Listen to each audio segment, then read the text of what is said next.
Eu recebo hoje no estúdio Lília Pinto Martins, Leila Scaff e Antônio Borges, 3 convidados que vão conversar comigo sobre tecnologia assistiva. A Lília é cadeirante, a Leila é amputada dos pés e das mãos e o Antônio não tem deficiência, mas trabalha com esse tema. Para a gente começar, cada um deles vai contar um pouquinho qual é a sua relação com o tema tecnologia assistiva e a sua própria história. Lília, começa por você. Eu tive poliomielite aos 2 anos de idade e no desenrolar de toda a minha vida, sempre o tema da inclusão social foi muito pertinente, né? Em função de quando criança não pude frequentar a escola primária na época, né? Eu tive o desejo, numa certa fase, de romper tudo isso, e foi quando então eu procurei e tive acesso a uma escola que na época era uma escola tradicional, e foi muito importante numa fase em que eu tentei romper com essa exclusão, né? O acesso à cadeira de rodas. Foi um movimento muito importante na minha vida. Eu ainda consegui uma cadeira do exterior, na época nem havia, né, indústria nacional. Então foi aí que eu dei o grande passo. Eu considero que nessa minha história, esse equipamento, a cadeira de rodas, que é tida, né, como uma prisão, como alguma coisa que transforma a pessoa numa pessoa dependente, foi aí que eu encontrei a minha liberdade, a primeira forma, né, de poder viver essa liberdade. Então, ao longo da minha vida, eu sempre me dediquei ao campo da reabilitação, fui psicóloga de um centro de reabilitação aqui do Rio, e lá nos anos 80, em 1988 precisamente, eu e um grupo de pessoas amigas que vinham também militando, né, nesse movimento, nós fundamos o CVI Rio, onde foi o espaço que eu pude encontrar para tratar muito especificamente desse tema, tecnologia assistiva.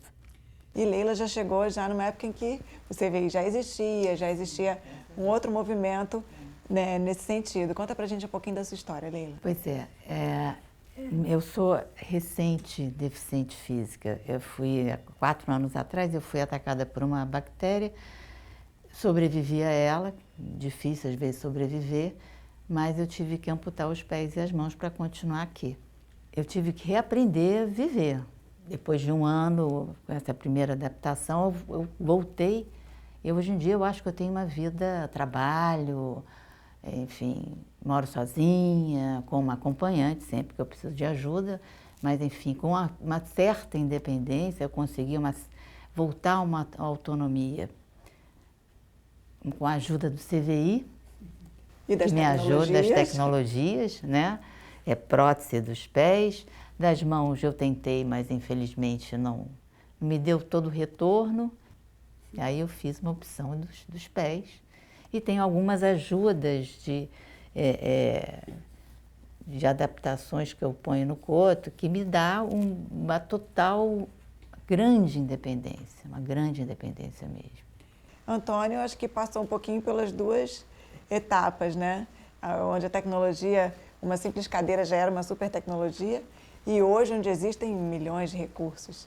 Fala pra gente um pouquinho a sua história. Pois eu trabalho já na área de computação há mais de 40 anos. E acompanhei a evolução da computação e nunca tive, na verdade, nenhuma ligação com pessoas com deficiência. Isso aconteceu aproximadamente há 22 anos atrás, quando eu estava dando aula sobre computação gráfica na universidade, tinha um aluno cego e não sabia nada sobre esse tema. Mas, de alguma maneira, aquele momento de ter que lidar com aquele aluno, num momento em que a tecnologia para pessoas cegas era muito precária, tá? E graças a esse trabalho conjunto, uma grande quantidade de programas foram criados que permitem hoje que a pessoa cega interaja plenamente com o computador e utilize o computador para ler, para escrever, para trabalhar, para lazer, etc. Talvez as pessoas que estão nos assistindo não tenham noção de como a tecnologia pode ser útil para as pessoas que têm limitações como nós. Eu, por exemplo, tenho essa cadeira que é mais ou menos nova, que fica de pé, que eu, assim, não sei como eu vivi sem ela até hoje. Vocês têm algum caso, assim, de amor pela tecnologia? Ai, que bom que isso existe. Graças a Deus eu tenho o meu tablet, porque é através dele que eu consigo ler o jornal, ler um livro, enfim, eu tenho ele do meu lado quase para levar para uma reunião, para escrever uma ata da reunião. Para mim facilitou minha vida demais, demais, demais, demais. Não vivo sem ele. Quais são os lançamentos aí novos do mercado, Antônio, assim que você possa Olha, citar? você sabe, Juliana, que essa área de tecnologia assistiva, ela deu um salto tão extraordinário e hoje é possível fazer coisas que são completamente inimagináveis. A pessoa tem, por exemplo, uma esclerose lateral amiotrófica que tolhe completamente os movimentos, elimina a fala e só resta o olhar. Então, uma pessoa nessa situação, hoje, consegue falar utilizando os olhos. Ela consegue escrever utilizando os olhos. Ela consegue controlar uma cadeira de rodas usando os olhos. Isso é tecnologia. É uma tecnologia de sonho? Eu diria que talvez sim. Mas a tecnologia é isso mesmo, Juliana. E para você, a tecnologia não é simplesmente um luxo. Você não tem opção. Você não consegue andar. Então a cadeira de rodas faz parte de você. É como a Lília falou, a cadeira de rodas é libertadora. É libertadora. Ela permite, né? Você lá no CVI trabalha com essa realidade, né, Lilian, de levar essa liberdade para as pessoas e até coisas que as pessoas nem imaginavam serem capazes de fazer com deficiências. Conta pra gente um pouco. Nós temos a oficina que nós chamamos atualmente de Oficina de Tecnologia Assistiva, e que exatamente nós empreendemos esse trabalho, né? Onde a pessoa vai, é muito importante que ela mostre o seu desejo, a sua necessidade, e vai ser construído um produto, um objeto, dentro daquela situação particular. Para mim, eu acho que isso é o vital. É o que a pessoa pode fazer com aquele produto, de que maneira ela vai incorporar a sua vida pessoal. E é muito importante que ela dê esse aval, porque ela é que vai viver a vida como ela vai construir dentro daquela situação. Você sabe que eu tenho uma memória do CVI da primeira adaptação para me alimentar. E eu lembro que quando eu usei em casa pela primeira vez, foi um pranto geral, assim, as pessoas ficaram muito emocionadas de ver como um simples objeto me permitia uma independência à mesa, né, que foi super lindo esse momento familiar, o que isso trouxe não só para mim, mas para minha família, né? Como a gente às vezes não se dá conta de como a tecnologia assistiva está presente, né, nessas vivências. E às vezes são coisas muito simples, né? Não é de uma tecnologia sofisticada, é o que ela pode dar de liberdade para a pessoa e aquilo ser um ponto fundamental para a vida comum dela, né? O dia a dia. O dia a No seu dia. trabalho de arquiteta, Leila, você tem alguma novidade assim, em termos de arquitetura para contar para gente?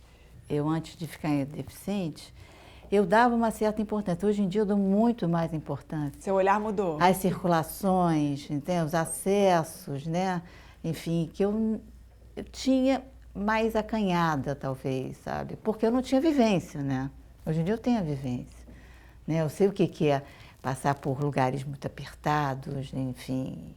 Tem várias coisas que eu passei a ser muito mais antenada, né, do que eu era antes, por uma própria experiência mesmo, né? Um dia eu entrevistei uma pessoa aqui no programa que me disse que um dia haverá tanta tecnologia que não haverá mais pessoas com deficiência. O que vocês pensam sobre isso? Eu acho que vai chegar um momento em que nós vamos ter, vamos dizer assim, a biônica, a computação, a eletrônica relacionada ao corpo suficientemente evoluída para que você tenha liberdade. Por exemplo, se você hoje tem um problema cardíaco, você vai colocar uma prótese lá no seu coração para fazer com que o seu coração funcione direito. Mas isso não é uma opção. Isso você tem que fazer, se você não fizer, você morre. Vai chegar um momento em que isso, meu coração está meio fraquinho, acho que vou trocar esse coração. Comprar um coração biônico modelo XYZ, porque ele é muito bom, dá um poder danado. As pessoas que compraram esse coração dizem que ele é sensacional.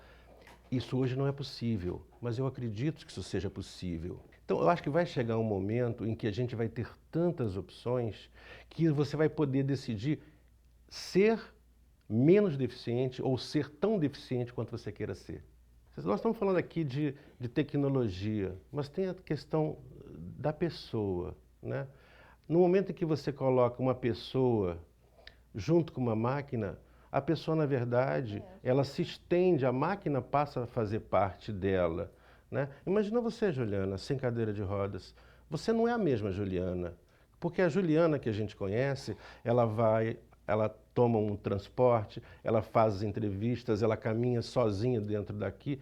É uma Juliana. Tira a cadeira de rodas, a Juliana não é a mesma. E essa é uma questão que acho que o CVI trata muito, né? Dessa coisa da gente poder trazer para si o objeto sem que ele fique à parte, né? A cadeira faz parte do corpo, né? Antes a gente se pautava pelo modelo médico. E agora nós temos uma outra compreensão que é mais ligada ao social, que vai justamente a tecnologia assistiva vai trazer uma questão importante para essa avaliação.